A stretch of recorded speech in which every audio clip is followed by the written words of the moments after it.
Hi, I'm John Maxwell.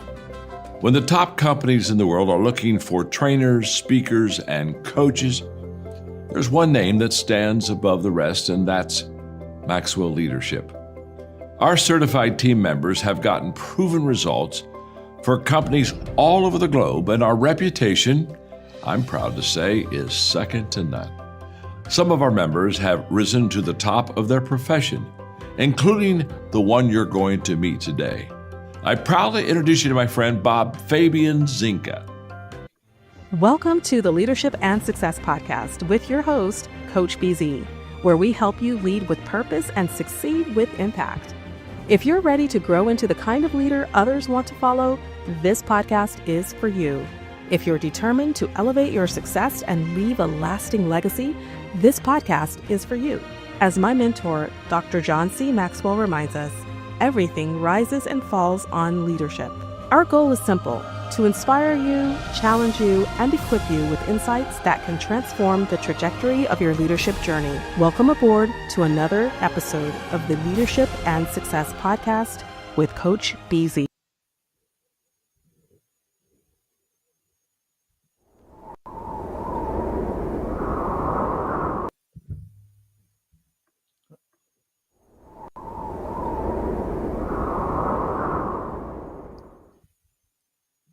Imagine gaining the leadership skills that could redefine your career.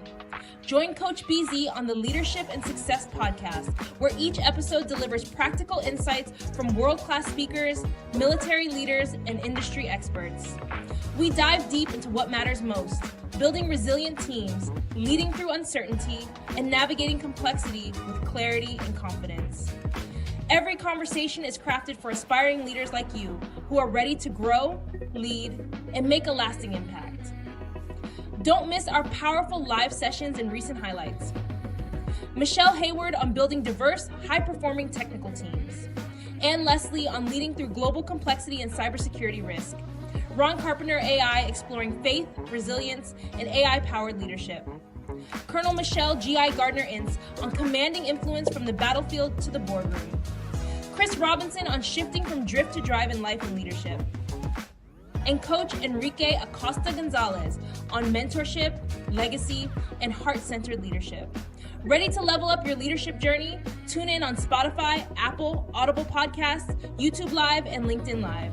Join the movement toward leadership excellence. Listen now and start transforming your success.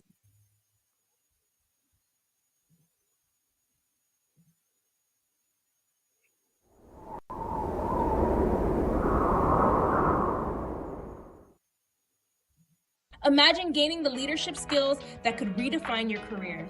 Join Coach BZ on the Leadership and Success Podcast, where each episode delivers practical insights from world-class speakers.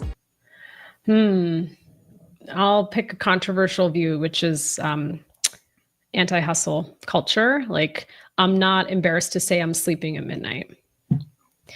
Like, this idea that we normalize burning people out, it's just not possible. And let me say this, I have a book launching in less than 30 days. Believe me when I say I'm working my butt off. I am, but I can't do that 24/7, right? And so the foundation of good leadership is like resting, God forbid, sleeping well, eating well, taking care of yourself, exercising, so you can show up and do great work. And I think we're just at odds with that, particularly sort of hustle culture being celebrated in many ways. And I'm not saying that there aren't moments of your life you're going to lean in, of course. But if that's constantly the way we're training people and believing we can, it's just going to end in a way we don't want it. All right, everyone. Hello, just a second. Okay, here we go. All right, thank you so much for being here. This is Coach Busy, and I'm so glad that you are with us. We're going to have a really, really packed session today, and thank you for watching us live on LinkedIn and on YouTube. First, I want to say, if you have a question for my guest, please type it in the comment. I also want to know where you are joining us from, what city, what state, and if outside of the US, which country. And also, I want to know what you are grateful for. So let's do what we do in the show. As is our custom, we are going to take a moment to be grateful. And again, I do this every time we meet because in the military, it's about 22 veterans who commit suicide every single day. And I think it's impossible to be grateful and be suicidal at the same time. So if you would just take a moment, if you want, you can close your eyes, take a deep breath, and just take a moment to think, what are you grateful for today? And I think today I am really grateful for my network.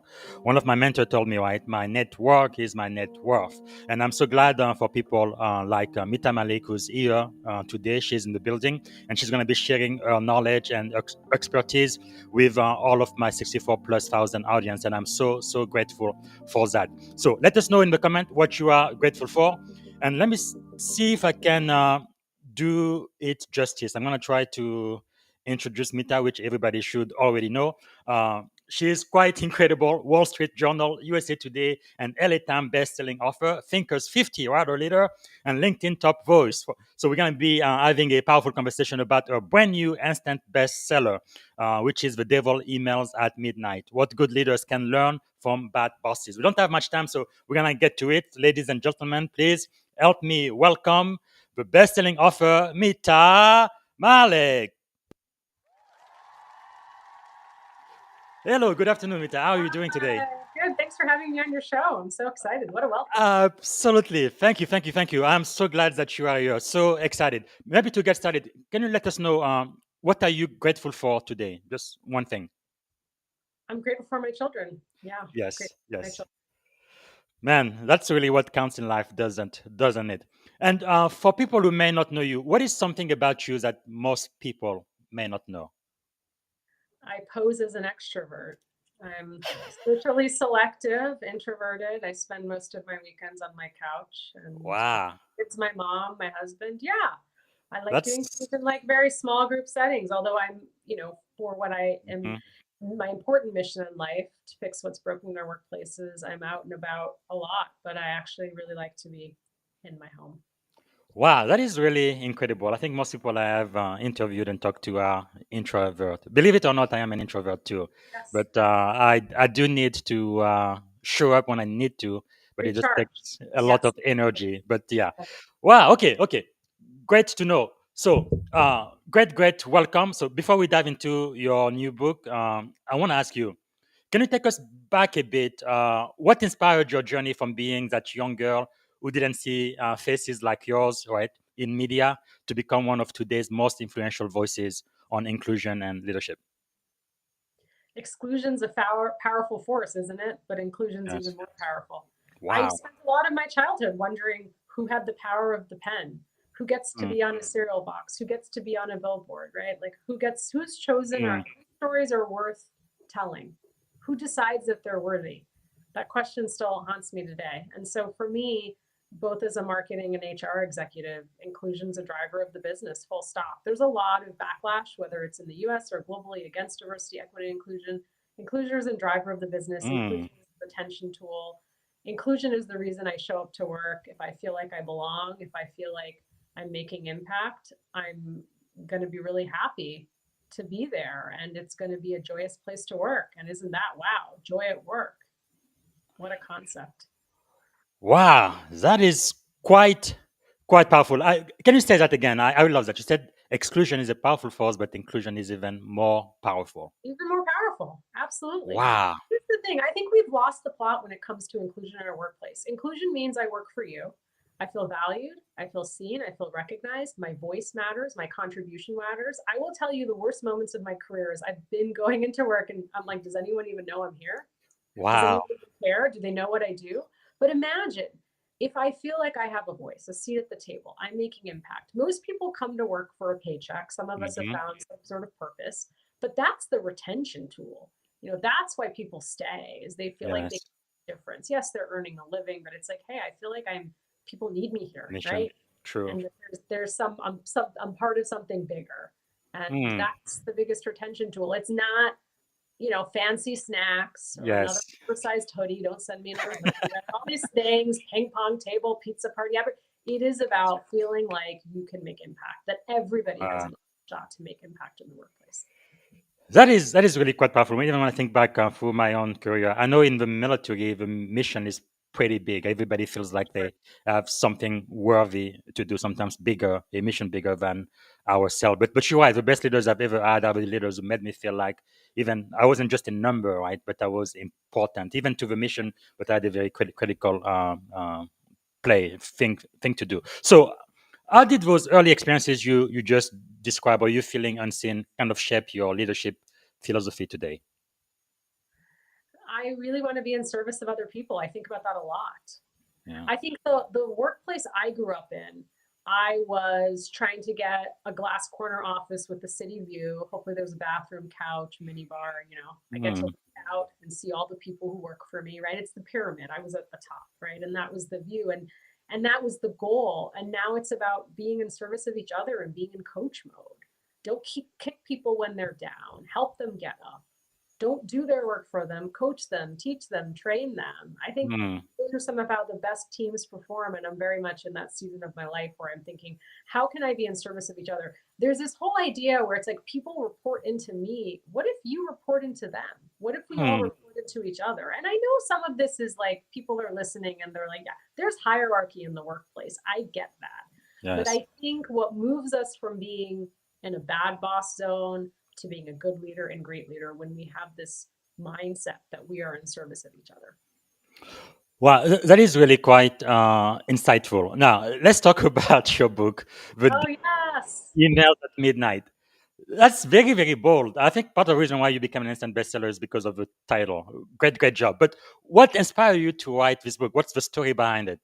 Yeah, the story behind it is actually the other thing I'm grateful for is my mom is here visiting me now. So I'm always grateful to spend time with my mother. But a few years ago, her home was flooded and badly destroyed. And she's back, her house is being rebuilt. But anyone who's been in a home that's been ravaged by water or fire, it is devastating. So here I am in my soaked childhood bedroom trying to save things. I have in my office like a soaked Barbie doll I brought back. Like I had Barbie dolls that I thought were something. Trophies, medals, pictures, drawings from elementary school. And in that closet, I found a journal, a notebook. If we meet for coffee someday, you'll see that I always have a notebook with me in my purse. That's how I sort of observe the world. And I had this notebook from my 20s. And it was, wow, I had vignettes of bad bosses, nicknames for them, all the things they said and did. It was like pages. And it was like, wow, years later, reading all the emotion. And so I'm driving away with my mom from her soaked home, our car full of things. And I'm thinking of this notebook. It reminds me of Mean Girls and the Burn book, if anyone's watching. Yeah. It's like, okay, what if I'm in someone's notebook? Isn't it easy to paint somebody the Disney villain or the Marvel character? But what if I am the bad boss? Now that's an interesting thought. And so that's how the thought for the book started. And the opening line of the book is, I've been a bad boss and chances are, so have you. Wow, that is quite insightful. And I definitely like the emotional intelligence and the introspection, because you're not just pointing the finger, but you're actually looking at yourself as well. I think it definitely makes the reader more relatable to you, that you are a real human being with real feelings, and you also self-assess, which is quite powerful. So you write that bad bosses can be our greatest teachers. Why do you believe that? Because I think about who I needed when I was younger, right? It's really easy to be like, this person was bad and this person was bad. But then you start to think about, okay, how do I not want to act that way? What lesson are they teaching?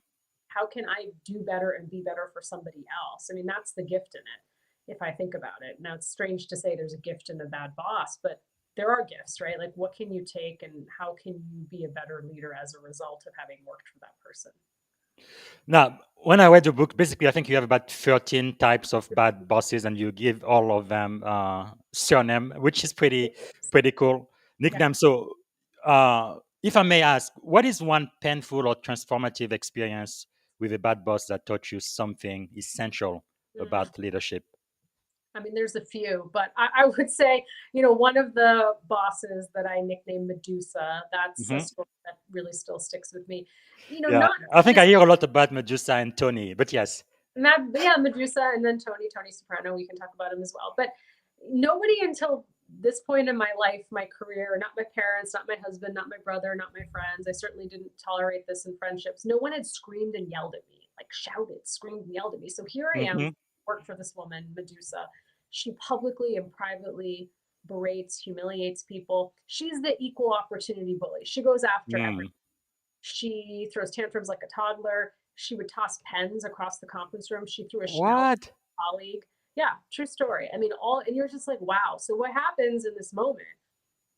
Fear drives short-term results. I show up at work scared every day, right? And so there's an adrenaline rush, right? I'm like, I'm just going to work hard. I'm going to exceed expectations. And then guess what? She's going to leave me alone. It didn't matter because I wasn't the issue. My performance wasn't the issue, or the team, it was her, right? But so she still came after us. And so what happens is you start to get tired of being scared. And months go by, and then I'm like just exhausted, and I just decide to do a little less. I start to go under the radar, and it's like that flame on a candle. You start to flicker out. And so fear kills culture in the long term. And that's what I can't understand. I think there is this human need. When things are tough from a business perspective, you think you can scare people into driving good results. And the end result is you will drive those people out of your organization. No one's going to tolerate that. And I think Tony Soprano in a second, loyalty. But I think part of why Medusa's existed for so long is because there was loyalty in the workplace. You would give me a paycheck for 2 weeks. Once every 2 weeks, I'd get paid. I do that for 30 years. I get healthcare. I get pension. I had an uncle who left a company after 30 years, got a gold Rolex. That doesn't happen anymore. But it's like, so for that, I'll put up with the bad boss behavior.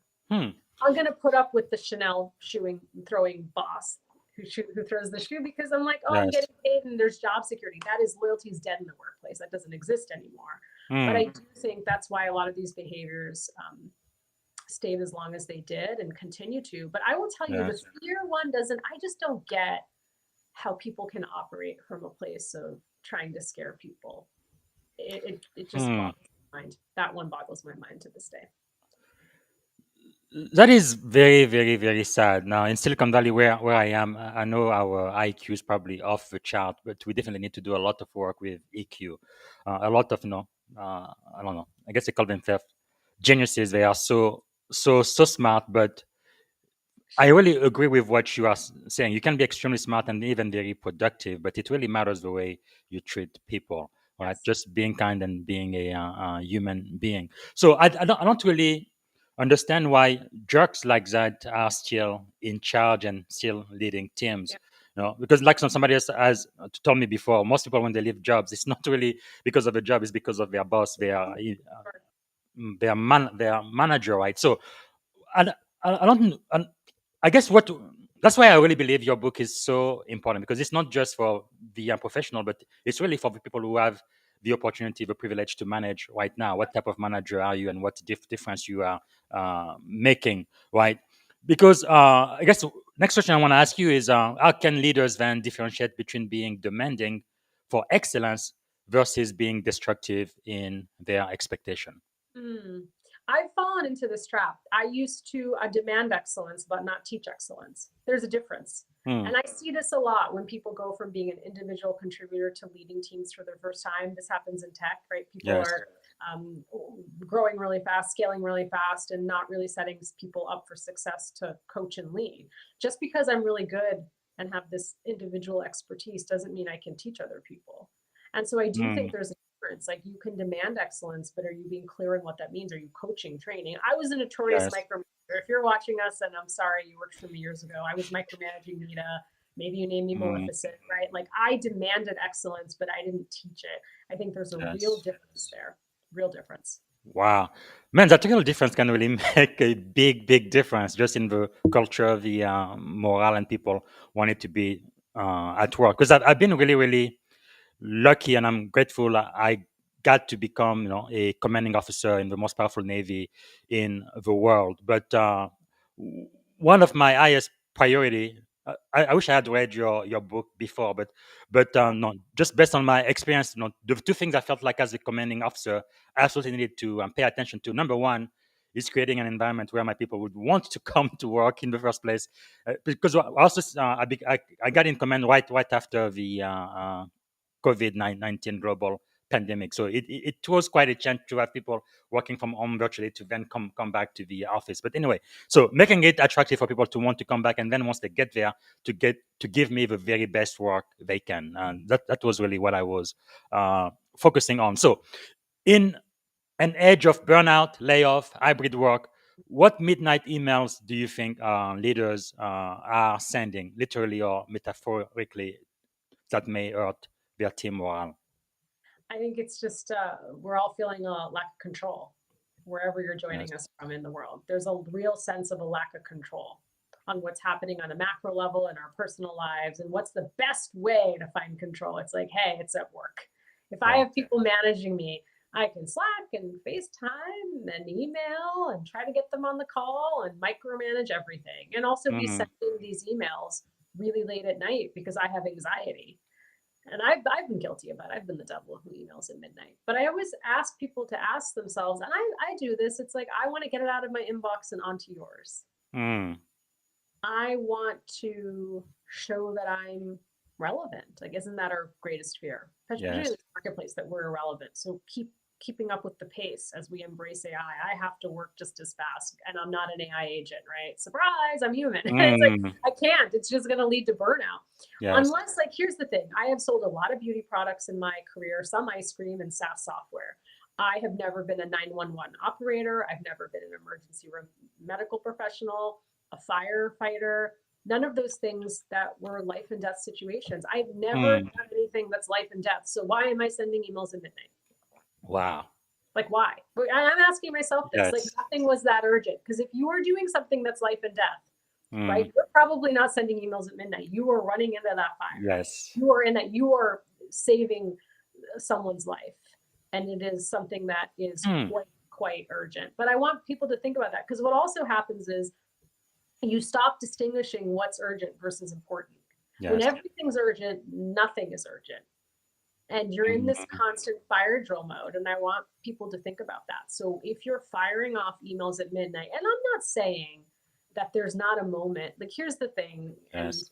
And I noticed you shared this in, like, the opening of the show of one of my other talks where I talked about this. It's like, I am burning the midnight oil. I have a book that just launched. Yes. But that doesn't mean that I understand what drive periods are and the rhythms. And when you're leading people, and I'm sure you've experienced this too in your career, it's like, yeah, there are things that are really mission critical. There might be things that are due for a client, and you're going to be driving harder than usual. Yes. But the question is, are you then giving your team time to rest and recover? Because we're not Uber apps. We can't be on demand 24/7, and that's the Yes. difference. That's the difference. Yes. That is so powerful, and something else you had shared before, which I find so insightful.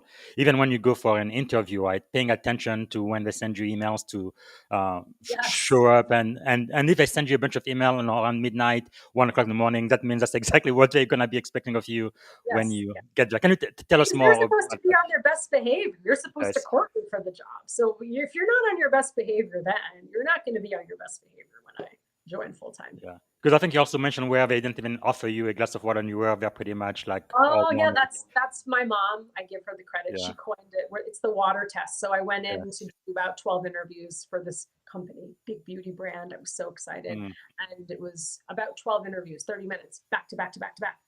And Man, that's crazy. Crazy, right afterwards. And I was like, oh, so they offer you a glass of water? I'm like, no. And she's like, don't take the job. And I'm like, what? This is like the biggest brand. People are lined up for this role. And I was like, Mom is crazy. I'm telling you, Mom has been right on many occasions, but certainly this occasion, it was a sign of a toxic workplace. Now people are like, oh, Mita, that's ridiculous. They didn't offer you a glass of water. You didn't take your mom's telling you to take a job. But here's the thing. Think about it this way. You're going in to interview someone. They're welcoming you into their home. Yes. It should be on their best behavior. It's a movie trailer. I love movie trailers. It's a movie trailer for what it's going to be like to work there. So if they don't offer you a glass of water, if they don't show you where the restroom is, or if they don't say, do you need a break? Where, like, all of these things, think about that. And then there's more, of course, red flags during the interview process of what it might be like to work there. But like how they're hosting you, watch for those signs as well. That is quite insightful. So you talk a lot. I think it's about 12, 13 bad bosses. We talked about Medusa. I think the one I relate with the most is Tony Soprano because I definitely had a boss like that. Can you tell us a little bit of what you learned about your Tony Soprano Yeah, experience? so I hope you've all watched The Sopranos, and if not, pretty great show to watch. But Tony Soprano was the boss who could kill your career with one phone call, and it Mm, was loyalty at all costs. And I yes. share in The Devil Emails at Midnight. I'm on his team for like what's supposed to be a 1 year assignment, and then as the year comes up, and I'm as you would do in a large organization, networking, trying to figure out where I might move next, he loses his mind Hmm. out that I'm talking about my career with other people. You say you can leave when I say you leave. Who told you that you can be having these conversations about, What? right? It was wild, right? And I talk a lot more about sort of the manipulation, the gaslighting, Yes. like holding on to the power, like I own your career. And as we talked about earlier, loyalty is dead in the workplace. It Mm, needs to be absolutely relooked at. I can only be loyal to you in this project in this moment. And people yes. can be loyal to each other. I was talking to someone about this the other night who said, I agree that loyalty is dead in the workplace. And also the relationships I've built along the way. That's where the Hmm. loyalty's been built because now I'm going to work for a great boss of mine, 5 years Yes. later at another Yes. company. So we think about it that way. But this idea of talent hoarding, which is what Tony Soprano also used to do, Mm, I've seen many leaders doing. It's like Mita is so indispensable. She's so valuable. She needs to move on from your team, but you're going to do everything you can to keep her yes. even if it's the Uh, detriment of her career, because it makes you look good. And guess what? At the end of the day, Mita will leave if you keep holding her back. yes. Yeah. Man, thank you so much for sharing that because I really feel like by reading your book, people really need to be able to set boundaries, right? And this podcast, I've been doing it for 4 years now. I've interviewed almost 200 people, and one of the questions I'm going to be asking you toward the end is, if this was your last day, what would be your final contribution? I've never heard the leader tell me, "I want to go back to work. I want to make more sales." Never, ever, ever. Almost all of them is what you were thankful for this afternoon, your family, your children. That is Yes. what they focus on, their friends. And never about making another sale and going on travel and going to work. Especially in Silicon Valley, like during the pandemic, it was kind of crazy because everybody started working from home. People felt like, okay, maybe I don't have to commute to work 2 hours anymore. I can just stay home. I'm going to be more productive and life is going to be easy. But what ended up happening is we were much more productive than we were before the pandemic because people were on their computer at midnight working. It's like Yes. they didn't have a Yes. set schedule 9 to 5. It's like they would just be working, slack, Yes. and work non-stop. And many people got burned out during the Yeah. pandemic than did prior, which we already had a pretty toxic culture in Silicon Valley. Anyway, can you tell us more, I guess, about people listening to us now? What type of boundaries they really should have? Because I think life should be much more than work, right? Listen, I think people ask me, like, what's the root cause of a bad boss? Like, Yeah. why do people become a bad boss temporarily? And I believe it's mostly temporarily for Hmm. most people. I think it's when you're not taking care of yourself. And this is Hmm. the conversation we don't want to have, but it's like, are you sleeping well? Are you exercising? Are you eating? Are you going out, taking walks, spending time with loved ones? Are you stepping away from the keyboard? Because there's this pressure to stay busy and stay productive and to always be producing. And yet, Mm, we don't take care of ourselves. We can't take care of each other. And that's when powerful. all these behaviors show up. So the foundation to good leadership is actually taking care of yourself. And again, Wow. going back to those drive periods, I'm not saying that there are not going to be moments where you're going to be launching a product or you have Hmm. something happening in the market. You've got like a tight turnaround, but what are you doing after that? It can't be back to back to back. And exactly to what you're Yes. saying, then you have all this amazing talent that's just going to either walk out the door or burn out. Mm. Yeah, that is so critical. Okay, let me ask you one more question about the book. Sure. If you could rewrite the playbook for bad bosses, what would good leadership at midnight look like? I think you already said you sleep at midnight, which is great. But yeah, what does that look like? I I think what it looks like is taking care of myself so I can take care of other Yes. people. It also looks like being in coach mode. Mm, Like, when's the last time you taught someone something? You trained them. You didn't redo something for them. You didn't make them feel bad about the mistake, but you talked them through. right? Mm. Talk them through why this mistake happened and what you can learn from it and what you're going to do differently in the future. I think all of those things, like being in service of each other, and that's actually the loyalty, right? We're not no longer loyal to companies, but we're loyal to each other in those moments. And that really matters. Yes. That's what good leadership looks like. And here's what people don't get. When you are a good leader or even a great leader, you don't have to call recruiting. You don't have to be worried about talent and roles on your team. They're just going to keep filling because your reputation is known.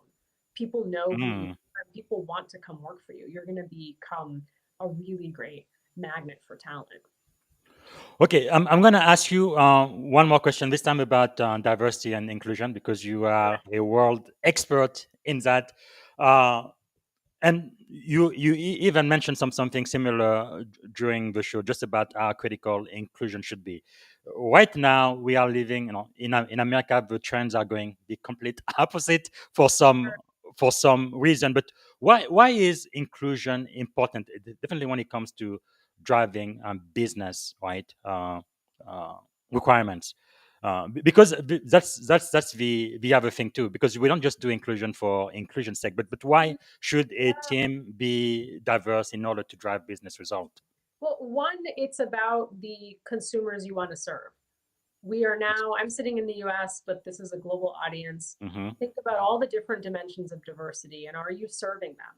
Whether that's veterans, LGBTQ plus community, multicultural consumer, mothers, individuals with disabilities, products and services to enhance the quality of people's lives. So do you Yes. have those individuals represented on teams? Do you have access to those insights to create those products? Like that is Mm. a competitive advantage. And if you aren't thinking that way, you're going to be left behind. Inclusion is also a driver of productivity. Let's say I work for you. I come into work, I'm so excited, I'm ready to give 100%. Here's what happens. Mita, how'd you learn how to speak English so well? How'd you get rid of your accent? Why'd you Mm. take your hair today? Your lunch smells funny. You look sad. You look quiet. Are you angry? I can go on and Mm. on and on. But all of those comments every day, as Michelle Obama said, my forever first lady, our forever first Yes. lady, in her book, it's the paper cuts, microaggressions that Yeah. happen every single day. And I noticed you Mhm. have it right there. Yeah. Yeah. In my books. It really can have a devastating impact on your Yes. sense of self, right? It's Over like time. death by a thousand paper cut. But what Yeah. happens is that 100% that I was ready to give, now I'm at 75%. Now Mm. I'm at 50%. I can't do the work. I'm reacting to the environment around me. And Yes. then what's going to happen? You're going to say, oh, maybe it was this like highly recommended from a friend. And she's Mm. just got to put her on a performance improvement plan. I got to coach her out. She's a poor performer. And then, Yes. you coached out if I don't resign on my own. Makes sense. Imagine if you're in an environment where you can do your best work. And it's not just for some people, it's for everybody. We want to Mm. create an environment where everyone can do their Yes. best work because then that helps the company reach the potential. It's quite So simple. true. You've made it so complicated. Wow. No, that is really great. Okay, we have about 10 minutes left. Quickly, I'm gonna ask you 7 leadership question. Number 7, one, buckle up. Oh, it's God. yeah, it's gonna be really cool. What is the secret of your success? Here you are expert in diversity with all of these global awards you've received and best-selling offer. What made you Mita Mallick best-selling offer? I stopped caring what other people think. Wow, it's powerful. Yeah. Very good. I like that. Took a Okay. long time though. Took a long time, but I'm there. Yes. Yeah, I guess for me it came when I was about in my 40s or so. It's like, okay, I don't give a care because no, life is short. You have to focus on your own dreams and passion. Very good. Okay, what are you learning right now? How to be a good parent. It's a hard time to raise inclusive and kind human beings. I'm sure every Yes. generation Wow. said that, but yeah. Thanks so much for saying inclusive and kind children. I think that's really makes you a success as a parent. It's incredible. Okay. Uh, Yeah. we talked about all of your successes and accolades, and you have many, but what about failure? How has failure shaped your life?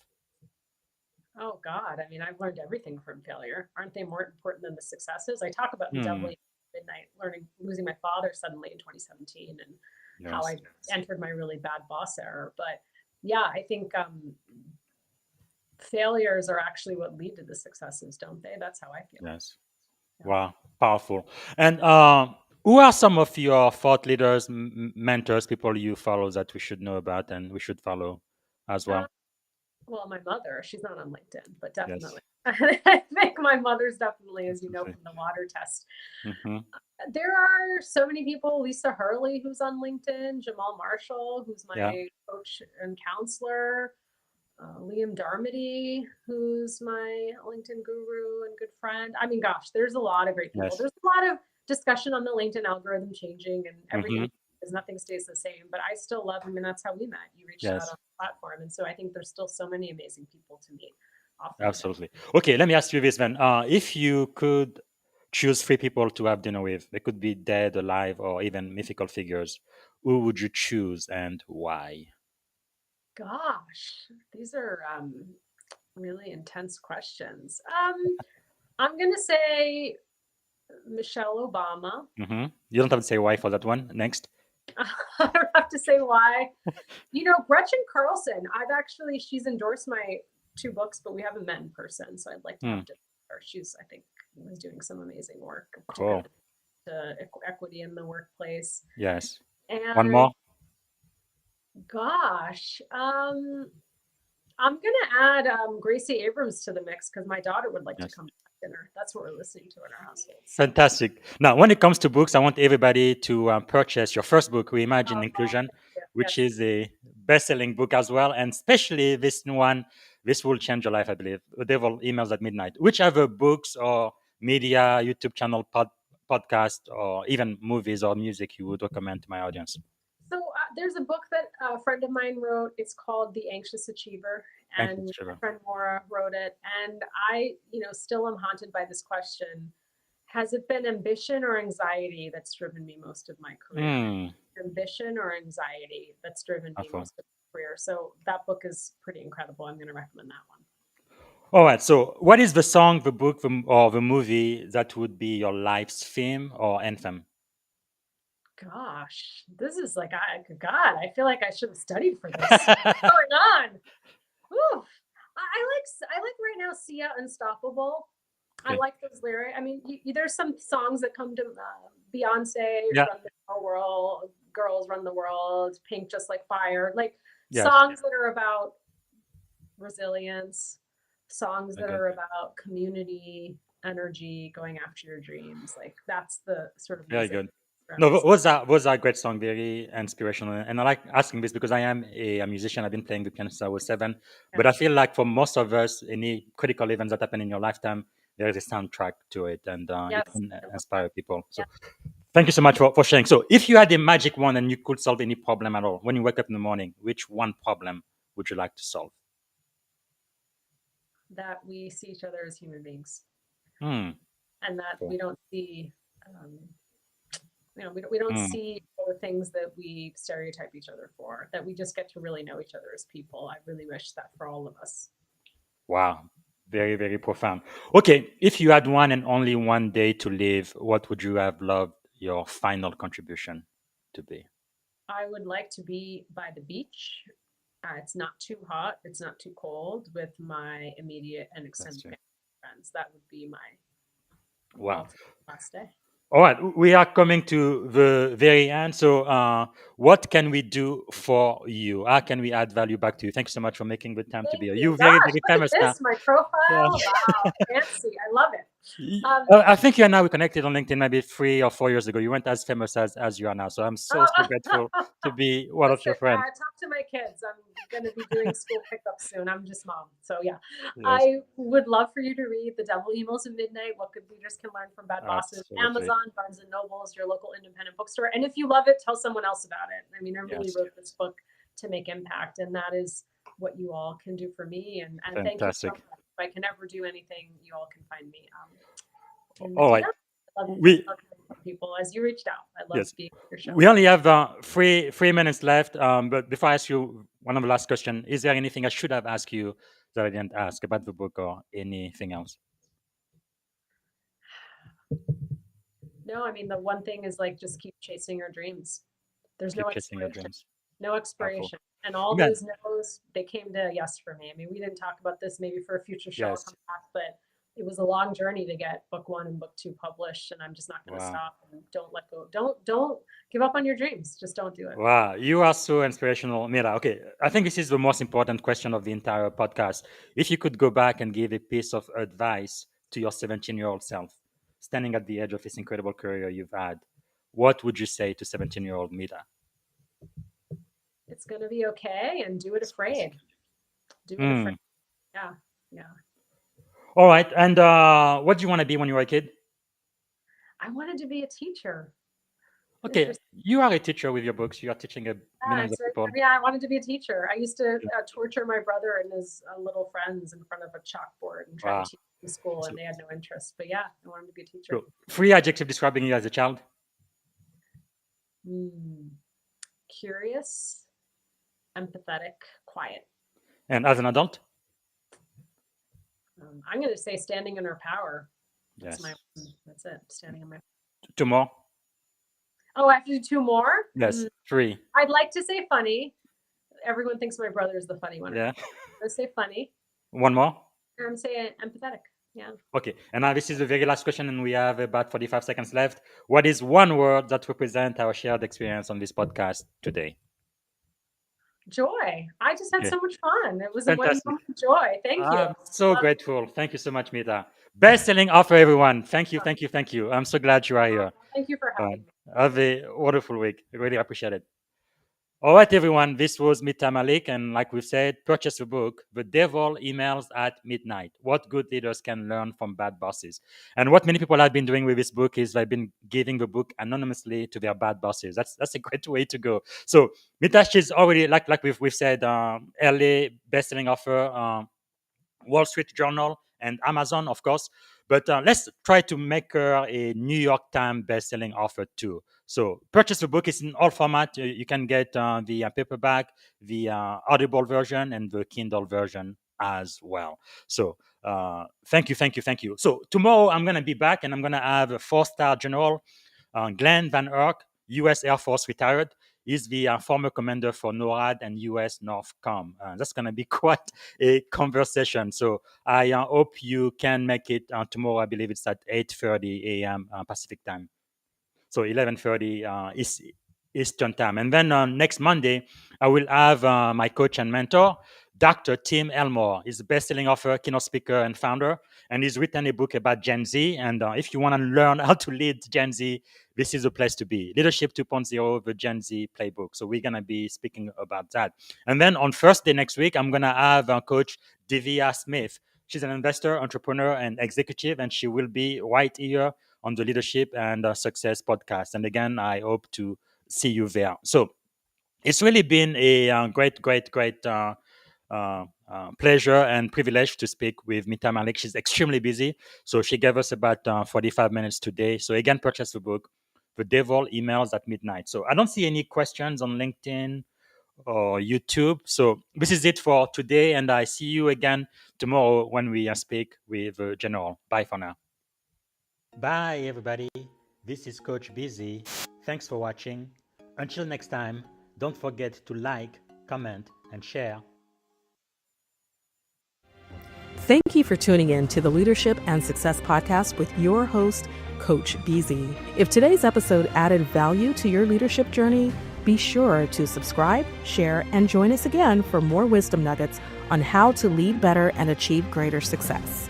Remember, leadership is the most critical skill of our time. The world will always need leaders to inspire others, drive innovation, and execute meaningful strategy. So why not count yourself among the bold leaders shaping the 21st century? Until next time, stay inspired, stay committed, and keep leading with excellence.